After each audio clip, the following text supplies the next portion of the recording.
I'm Jim Check. And I'm Renee Merrifield.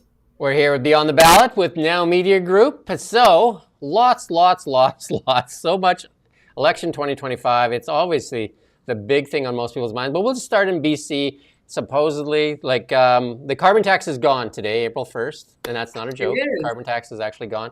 But they're not seeing really the drop in the pumps in the lower mainland, though, which is No, odd, no? and they can't yet. I mean, it's going to be a little bit of a mayhem. The law wasn't passed until 2 a.m. this morning. That really doesn't, I mean, it does say it goes into effect today, but it probably will say it'll be retroactive. So they don't have the regulation now. It's going to be very difficult for gas stations to really adjust yet. So I could see it taking just a little bit before it's fully in place. We also have to remember, though, that in the Lower Mainland, they have whole other taxes Yeah. that are put onto their gases. So we're going to definitely see still higher gas there, and the carbon tax is not going to get rid of the provincial tax either. So we're still going to see higher gas prices here in BC, but certainly it's one step in the right direction for consumers. David Eby put out their press release saying that it was gone because of a divisive issue by the BC Conservatives and the federal Conservatives. And I'm thinking, well, maybe the Canadians thought it was divisive, right? Because, I mean, they're the ones that, like Pierre kind of put it to the forefront, and it's Canadians that really raised their ire on it. Not, they're trying to blame it on the Conservatives, but I would take credit if I was the Conservative and say that's a win for Canadians, because obviously they changed it because Canadians wanted it changed. Canadians are done. Canadians have a very high cost of living. They're buckling under the pressure. They can't make ends meet. They're not able to live out their dreams in the same way that they were able to even 10 years ago. So this is definitely Canadians have spoken and Canadians have pushed back. So, to call this, divisive politics, I think is nothing more than sour grapes, that your policy was simply so unpopular, you were forced to remove it. Now, the one thing that I thought was really interesting about the debate last night is that, Peter Millibar, MLA from Kamloops, went head to head with Brenda Bailey, and he could not get anything in terms of an answer out of her as to how that $2 billion to $3 billion gap is going to be made up in our budget. If I was the NDP right now, that's what I'd be freaking out about, because that is a massive amount of deficit to try and make up, and that's in addition to the already 11 billion that they're predicting. So I know he went head to head for a few hours on that point, just to try and figure out how they were going to make up for it, but did not have an answer for it. So the 2 weeks of reprieve certainly didn't allow Brenda Bailey any time to actually figure out her budget. Yeah, likely they just don't know, right? That's the real answer. They just don't know. They don't have any other levers. And, you and I have talked about this before, that really we are not, this is not a government that is super skilled at stimulating the economy. We're seeing our economic numbers drop and decline. We're seeing, the numbers from the small business associations, really in the toilet. And so there isn't anything in this budget to really give any sort of relief to businesses and stimulate the economy and say in any way, shape, or form that we're open for business. Yeah, and then so the Fed's also dropping it across Canada. So you should see 17 to 18 cents a liter and 21 cents a liter on your diesel fuel. So we'll see if that plays out. Quebec still has it, though. So Quebec is the last province not to have it. So I said that Ian and I did the really big show this morning, and we said, how many Quebec plates are you going to see in Ottawa from Gatineau this morning? You know what I mean? Because it says Quebecers want the carbon tax. I'm just like, well, we'll see how many really want it when they drive over to Ontario to get their gasoline cheaper.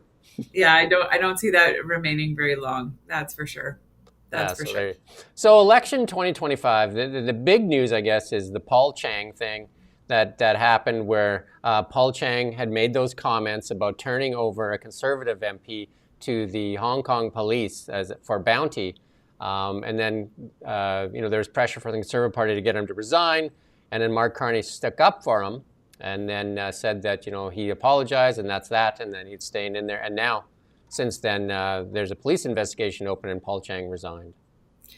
And finally, Paul Chang resigned. I think, though, that if I was Carney, that resignation was actually quite unfortunate, because it was a lost leadership move.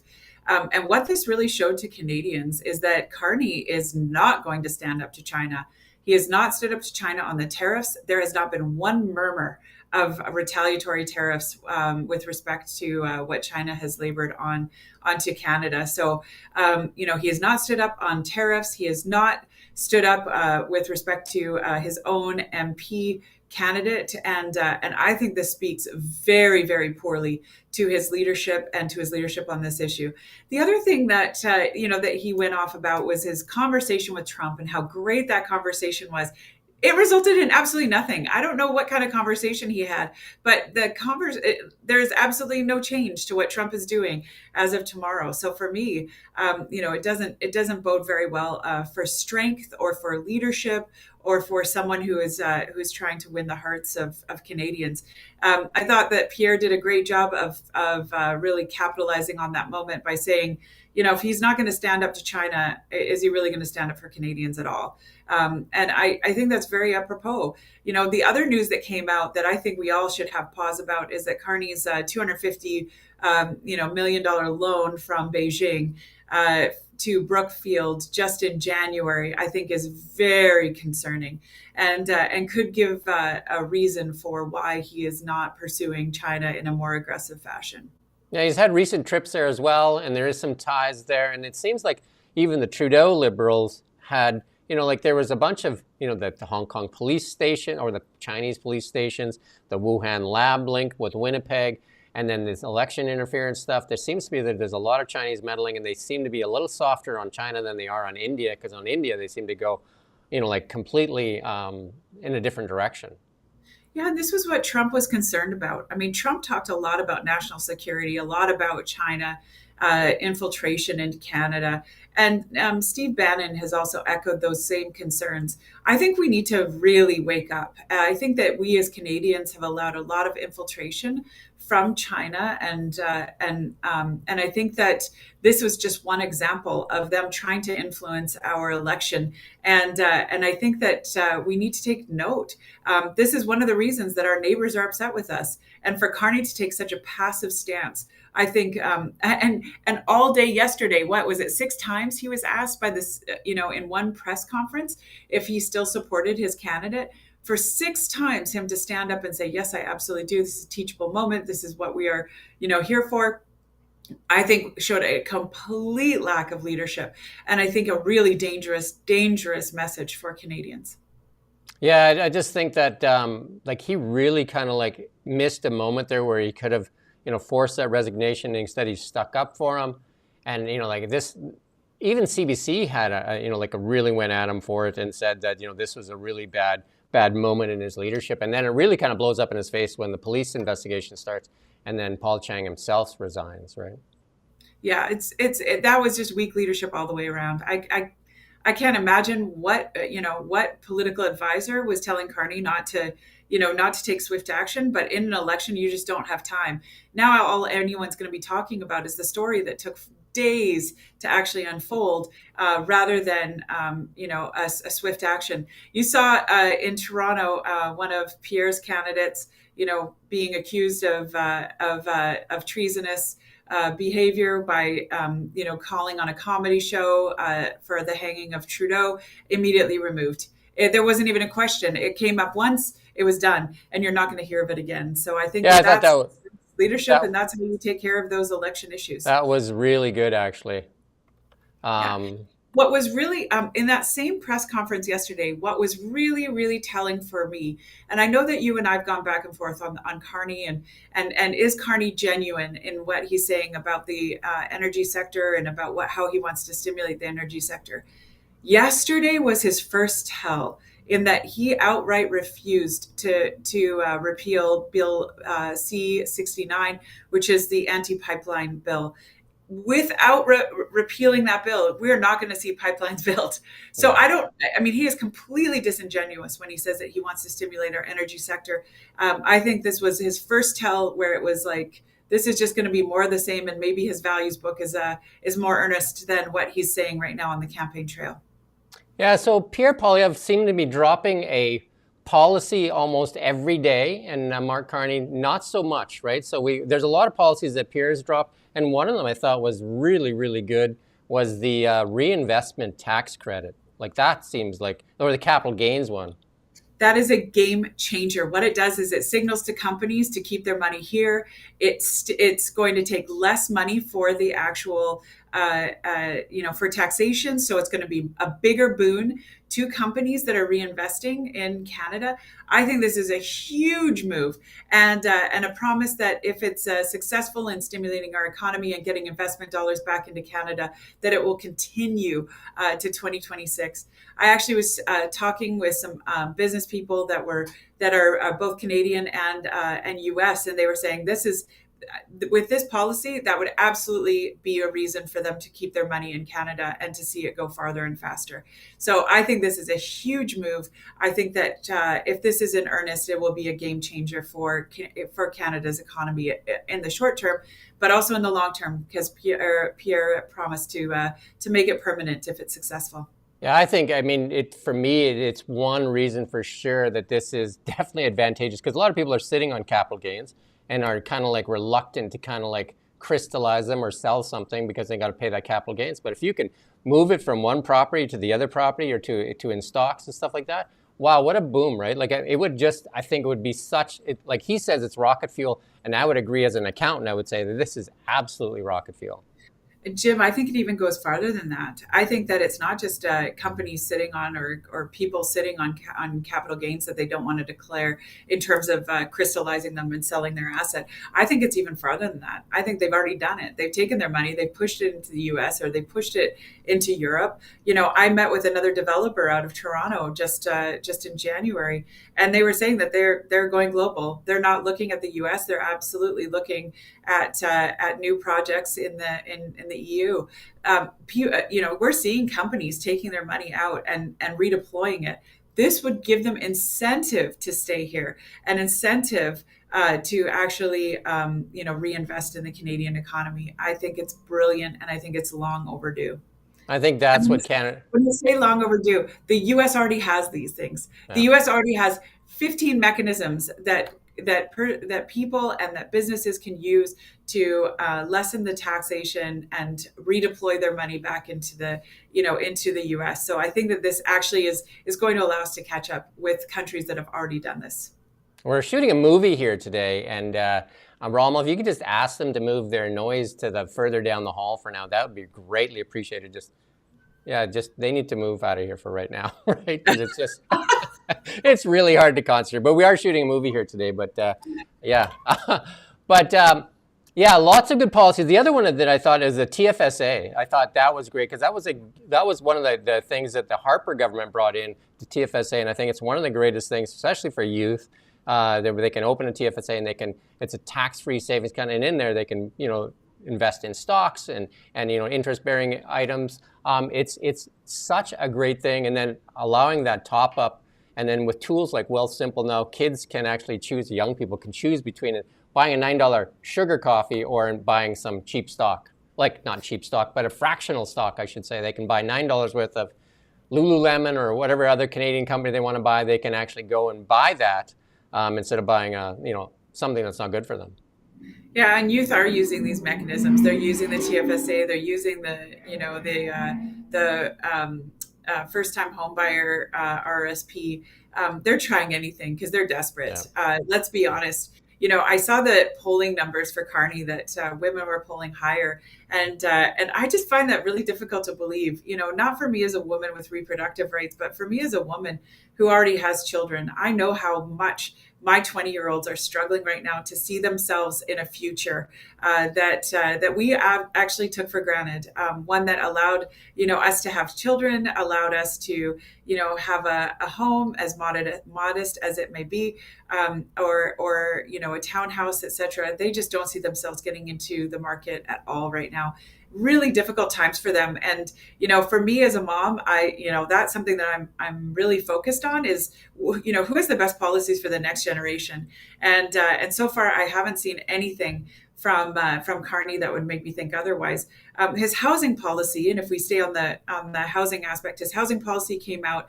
I actually tweeted or put on X, this is really dangerous. A really great local commentator, Davis Kyle, he commented back and said, why do you say this is dangerous? Like, I think there's some really good redeeming things in this policy. For me, that was the number one, was that Carney thought that he's going to build 500,000 homes. He's going to get back into building. Government's going to build these properties, and it's going to be all subsidized and subsidized housing. Nowhere does he talk about ownership. Nowhere does he talk about what they're going to do to actually get people into these affordable units. It's just all about them. They're going to build them. Well, I have to remind everyone that was almost verbatim what was said in 2015 by Trudeau, what was said again just in 2022, that they're going to build these 500,000 homes. It just has not happened. Their Housing Accelerator Fund has not resulted in that meaningful change. And if anything, we got to get government out of the way, not more government in the way. And you're going to see a flee of developers that will take their capital elsewhere because they don't want to compete against government agencies. And we saw that happen with BC Housing when they came into, Kelowna and started jacking up the prices of land because they would pay anything because they're not beholden to a bank or a financial institution that tells them they have to make certain thresholds. Yeah, I wanted to ask you that question because you do development. And the couple of things that stuck out for me there is Trudeau's Liberals, which is the same team basically. Trudeau's Liberals said they were going to build 650,000 homes a year to meet these targets. And that there was a leaked document that said that is never going to happen. The record was like 274, and that was by CMHC. And said that it can't happen for a couple of reasons. One, we don't have the labor force that can actually build the home, so where are you going to get it? And the second part that really they lowered the target from 650 to 500, but again, it says the record, which is in the 70s when we had a young workforce, was 274, I think it is. And all of a sudden, we're going to double that number, and the government's going to build houses. We know what happens when the government builds things. And I think Ronald Reagan said it best, I'm from the government, I'm here to help. If I'm from the government, I'm here to build, right? So, because you're right, typically it makes it uncompetitive because government has your money to work with where you actually have to go out and earn it to reinvest it, to put it in, you know what I mean? Like it's their access to capital is easy because they pull it out of your pocket, right? So. And if you look at how much BC Housing is building for, they're typically almost double what a developer builder can build on their own. It's just not economical. It's not economical. The government agencies put all sorts of requirements and all sorts of stipulations, all sorts of specifications that are simply untenable. And for government to sit there and say, and for Carney to think that he's going to somehow come in and do, double what we're doing today with the entire industry is so, naive, ridiculous. I don't know. He is simply not going to accomplish it. And I think it's dangerous policy. I don't think it's the type of policies that we want to see moving forward. Do you think that, because it doesn't seem like the Liberals are putting out a lot of policy platform thing, do you think they're really just relying on the Trump thing? Do you think that's their kind of their main thing? Absolutely. Even look at Paul Chang's, resignation letter and his withdrawal letter. Not once did he talk about, his errors or how he should have behaved or how, what he did wrong. All he talked about was Trump and how Trump, was horrible. And that is all they are focused on. They are desperate to make Trump the new COVID. And Carney, that's his only hope. I mean, he's looking at the polls. He knows that people are concerned and afraid of what's going to happen with these Trump tariffs and with this volatility. And that's what they're capitalizing on, is this fear. The only party that has given us a map forward is Pierre. And it's not a map that he developed in the last 2 weeks, which is what it seems that Carney's platform has been developed over. He literally is taking from the Conservatives and just parroting over and over and over again. What Pierre has developed is the last 2 years saying how he is going to actually stimulate the economy and develop other trade partners and get us decoupled from the U.S. That is what we need to do. And we need to be an energy giant in order to do it. And, Carney saying yesterday he's not going to repeal C-69 is very short-sighted and really tells the truth. How do we get our number one asset to other ports if we don't do that? I just don't know if there's some magic buttons or something like that works. I don't really want to give this a lot of air, but I don't know. I'm just going to ask you this question because it was posed to me and it said this is why the polls are like this too. And it said that a couple guys reached out to me on LinkedIn that are very well, like high up in like oil field stuff, and said that they actually want Carney to win, because they say that that's what Trump wants as well. They want Trump to win, wants Carney to win, so that there will be a unity crisis in Canada. I don't know what that would what that would actually amount to. I mean, other than we would be very weak, we would be very easily played with, toyed with. Carney's book basically says he doesn't want a democracy. He wants it owned by, he wants countries that are owned by banks and owned by the financial institutions. He's not talking about sovereignty. He's not talking about a strong Canada. He's talking about a very weak Canada. Maybe Trump is more interested in that. I don't know. Maybe Trump's also interested in the fact that Carney gave, his son-in-law a huge loan and bought a 99-year prepaid lease from, Jared Kushner for $1 billion. I don't know what the end game is, other than Trump seems fond of Carney, which to me means that he's not going to be much of a match against Trump. Yeah, no, it doesn't really bode well. I don't know. Like I said, I don't really want to give that a lot of air, but it does seem like all of a sudden he seems to favor Carney, and he's actually calling him prime minister and different things, and the good talks, and it just seems. I don't know. It's hard to tell what Trump does, and he's unpredictable and volatile and bombastic and a whole bunch of those things. And Yeah. And I love that you brought that up. You cannot believe words; you have to believe actions, yeah. right? So, what are the words that Carney is saying? He's gonna stimulate our energy sector, but he is not going to repeal Bill C-69. What is Trump saying? Had a good chat with Carney, but what is Trump not going to do? He is not going to, move on the tariffs that are coming in tomorrow. So, for me, yeah, it could have been a very cordial conversation. Trump might have thought it was awesome because, Carney capitulated.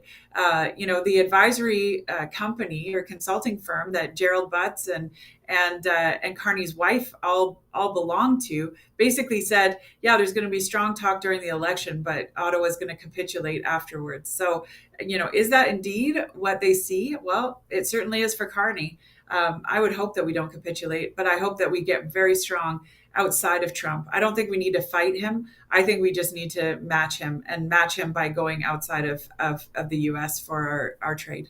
I think the real fight, though, for Carney is, I think if I was the reporter allowed in the room, I would ask him to define what energy means to him, because I think when he's talking about energy, he's talking about a different kind of energy. I've talked about it before. We have our star players benched, and we are playing, minor league players. And I think when he's talking energy, he's talking solar, and he's talking wind, and and maybe nuclear, because there's a lot of provinces that don't like nuclear.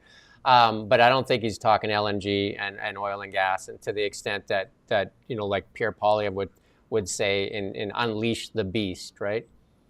Absolutely. Drill, baby, drill. Yeah. That's what we need to do. And, is Trump going to like that? No. Trump will not like the fact that we're going outside of our borders. Trump will not like the fact that we're finding other partners. In fact, Trump actually said, if you guys team up with the EU, I'm going to get those tariffs even harder. You know what, Trump? You are not even a billion people. There are 7.7 billion people outside of the United States of America that want what Canada has to offer. So fine. You know what? You don't like us? That's okay. We'll go and find other partners. And the only way that we can find other partners is to be Australia and actually get our LNG and our oil off of our borders.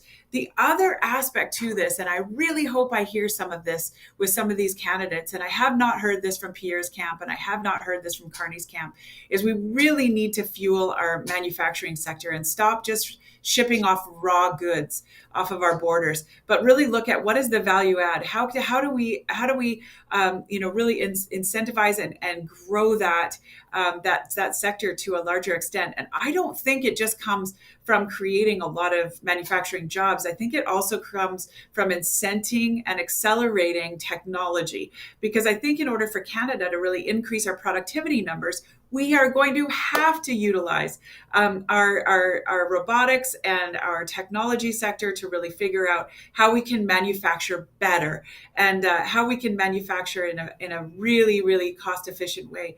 And I think that if we did that, we would actually have that value add to all of our raw goods that I think would bode very well for Canadian economy. Yeah, if you look at our, like as an accountant, if you look at our assets that we have and then look at our deployment of such assets or non-deployment of such assets, and I would say mining, we have some of the best miners in the world. Some of the best mining companies in the world are Canadian listed companies and moving to the US, but they don't mine here in Canada anymore because it takes 18 years to get a mine permitted. 18 years. So like, I mean, and you can go somewhere else and the environmental hurdles, the costs and all that stuff. It just, like, so companies like B2 Gold and, like Kinross and all those kind of things, they just look elsewhere, right? Because it's just easier. But the technology, the guys, the mining professionals and the companies are Canadian and they're just not deployed on our soil. And the same goes for our oil and gas. Look at what it does. It's the number one contributor to our GDP and it's crippled, right? Do you know what I mean? It's crippled because it doesn't have a Northern Gateway pipeline, an East-West pipeline.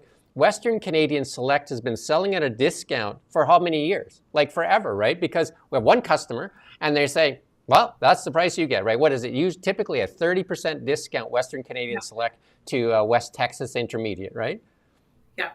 And we have to stop. I mean, we absolutely have goods and natural resources. And I love that you use the mining sector. I also say forestry. Yep. I've seen forestry maps that talk about the housing industry down in the States where they can't use a lot of the softwood lumber that they create because it's just not conducive to house building. It's too soft, and so they need those the different wood products that Canada produces.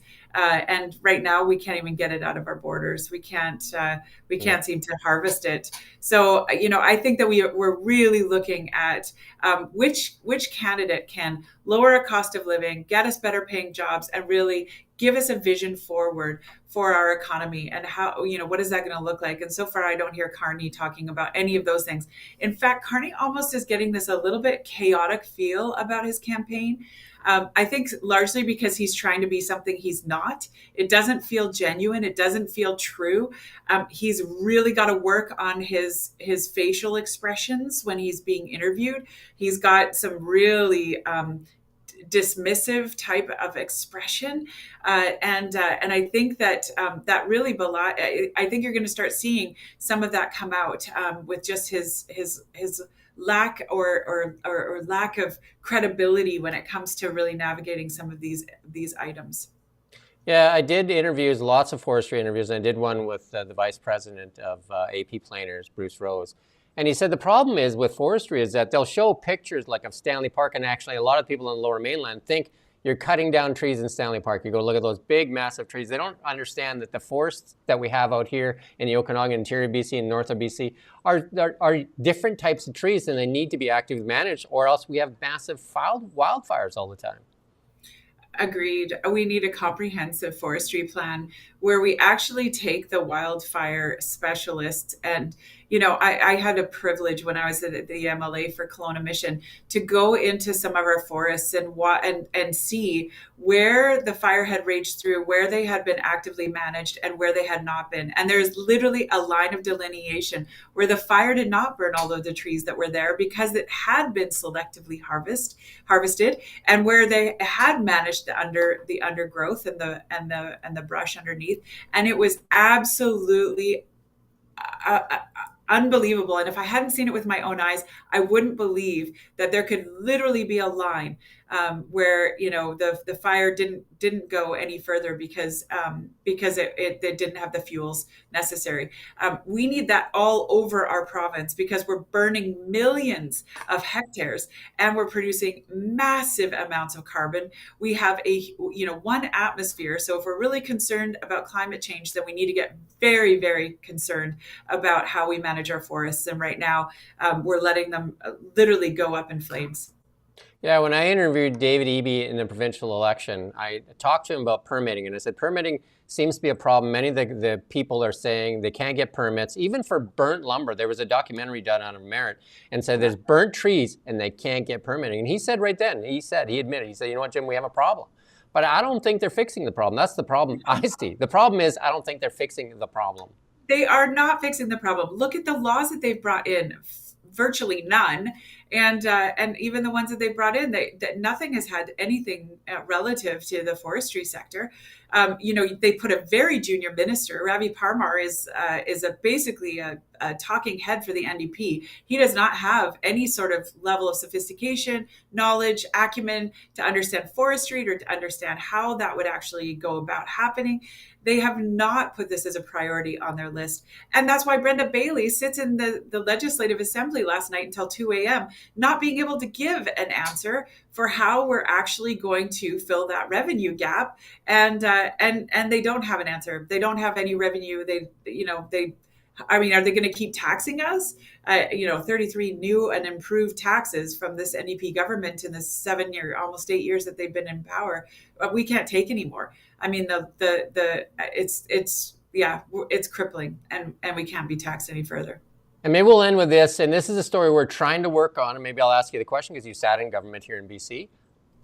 We're seeing hospital closures, which is devastating for communities like Merritt, Lillooet. We're telling people in Lillooet that they have to drive to Kamloops, and during wintertime, like even now, the roads may be closed. So what are they supposed to do? What are they supposed to do if you're in Lillooet? It's really tough. So the question we were asking is, and we're trying to get this answer, we've posed it, why can't they, we flew Bonnie Henry with a helicopter almost every day to go to the podium. Why can't they take a doctor or a nurse, because usually it's only one missing, and fly a helicopter from Vancouver, like offer whatever doctor or nurse double the salary to go and work a shift in Lillooet or Merritt so they can keep that hospital open? Because a helicopter would get them there in 45 minutes or less? So we're trying to track down this story and ask why we aren't pulling out all the stops for all these communities that are basically not even getting basic health care. Yeah, we don't even have to go from Vancouver. We could easily pull them from Kelowna or from Kamloops, and and pull them into Merritt or Lillooet, etc. I was recently with a board member, a former board member that was with me on the Interior Health Authority board, and we were actually having this very conversation where we said, "Do you ever remember in all of those years on the board having closures like they're having today?" I don't ever remember closing a single ER. Never mind closing them every other weekend. And the public outcry is warranted and should remain. If we don't see this continue, I think the new normal will have been absorbed, and there are answers. Now, what is really scary to me is that we just saw Minister Josie Osborne appoint for almost $400,000 Penny Ballot to be the one to go in and take over PHSA and look at redoing all of the efficiency quotients for all of the different health authorities. That is like the blind leading the blind, like the one that created the mess going in and trying to fix the mess. The arsonist going out to put out the fire. This is the most ridiculous exercise I've ever seen. There should be an external company hired to do a full audit on all of the health authorities, and this is just going to result us in more of the same. And you're absolutely right, Jim. We should continue to hear the public outcry. I hope the mayors continue to emulate the mayor of Merritt, Michael Gates, who absolutely is saying, this is unacceptable. We need to keep hearing that loudly and clearly, because as a mom who's delivered babies, you don't have time to wait, and you certainly don't have time to drive 2 hours to get to the next nearest hospital. Yeah, and the sad thing is that the mayor of Merritt, we've done quite a few stories with him, and he is outspoken, and he's asking for help, and he's getting pretty more outspoken, because the problem's getting worse. Because this problem doesn't usually show up till the summertime when the doctors and nurses start taking holidays, but it showed up early. It's already happening, and it shouldn't be happening yet. So it's not getting better; it's actually getting worse. And then we did talk to other mayors, and they don't want to talk because they're scared what little help they do get will get worse. That's pretty bad. That's very bad. But this NDP government is retaliatory. They have been so. They have proven that they will be so. They are absolutely vindictive, very, very punitive when it comes to those that speak out. It's why they're, the whistleblowers are very scared to come forward. It's why it's taken so long for, MLA Sturco to really get the story forward on the decriminalization and the safe supply that's hitting our streets, because those that are inside the system are absolutely horrifically afraid of speaking out against this government because they are so retaliatory in nature. Well, we're trying to help. So instead of just causing or making noise, we're actually finding out how much it costs for a helicopter ride from, say, Kelowna to Merritt. And then, because I mean, how many helicopter rides could you buy for $400,000? Probably enough to keep that hospital going, right? Yeah, absolutely. And I could probably get that number for you because Yeah. I do know some great helicopter companies. So Because there's a lot of young doctors and nurses that have lots of student loans and say, hey, we'll double your salary for the day. You're going there. We're going to fly you in, fly you back. Cool ride, right? Because again, we spent all that money with Bonnie Henry when she was flying to the podium and back on a helicopter every day. We seem to find the budget for that. So I'm sure we can find the budget for the people of Lillooet, the people of Merritt, the people of 100 Mile House, all these small hospitals that seem to be don't have enough to run an ER department. And again, if that's your loved one that can't access emergency care, and they call it emergency care for a reason, right? Like your legs cut off or something like that, then like it's ridiculous. That should be a basic level of service. And I guess the only thing we can do is try to embarrass this NDP government into action. yeah, and we need a new model. I mean, we need a model that we do see more of those transfers going on in between different healthcare authorities, that we do see housing located at all of the rural and remote hospitals so that they can easily house different staff that need to come in and out. I remember that when I sat on the finance committee, there was a proposal that was done by the anesthesiologists, in which they had gone out and done a full audit of all the different surgical suites that were all around the province, and had identified that they could increase the number of surgeries delivered by 30% without a single capital dollar, just by sending out remote teams. And the benefits that were possible, and the indirect benefits of training other staff that were in rural and remote locations, and having people closer to home, etc., were so prolific that for me it just didn't make any sense why we wouldn't be taking that. We need a new set of eyes, and Penny Ballum is certainly not that set of eyes for us. That's a great show again, as usual. We're just going to announce this. We're going to do the election like Renee and I did the provincial election. We were there right to the bitter end till we called it. And we're going to do the federal election as well. So that's April 28th. We'll be here with you, and we'll get some really cool graphics and stuff like that too. We'll really try to amp it up. We'll have the full team working. And then we're actually going to sit down and talk platform stuff too. We're going to analyze the platforms as we move forward, as they start releasing more platform ideas. We're seeing a lot out of Pierre right now. We're seeing not so much out of the Liberals, and I don't know what I've seen. Like Jagmeet just says stuff, and I don't really like. I mean, a lot of his stuff, he doesn't really have to be serious about a platform, I guess. Yeah, I haven't seen a lot of the NDP whatsoever. Yeah. I think he's going to try to spend most of his money just to hang on to his own seat. Probably. Although he was in Victoria at the Empress over the weekend, so I'm not sure what he was doing there. There you go. We do thank you for your time, and then we'll be back next week with Beyond the Ballot, and we'll have a schedule out. We'll start doing these things. Great chat again, Renee, and such an important time, right? Election 2025 on everybody's mind, right? Absolutely. Have a great one. We do thank you for watching Now Media.